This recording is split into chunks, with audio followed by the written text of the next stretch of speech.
do a quick unboxing of the sump pump that I got for our garage here in Florida. Hang on. And there it is. This one has a shut-off valve built in, which is what we needed. So, and that's going to replace the one that doesn't have a shut-off valve built in. And let's see what comes in this box. So we have connectors, very nice connectors.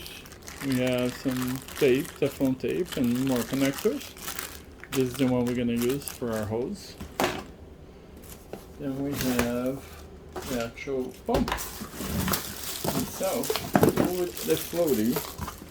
We don't need the rest of the stuff here. Very long cord, which is important. It's very nice. This is the pump itself. It's not that big, which is very good. It's exactly what we want. And this is the float. So once there's no more water in there, it stops automatically. So we're gonna test this out and see how it goes.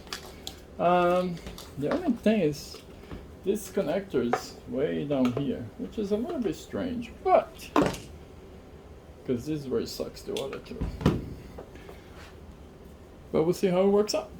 So I'm gonna plug this in, put some Teflon tape in here just to be safe, and hook in the other hose in here, and I'll let you guys know how that works.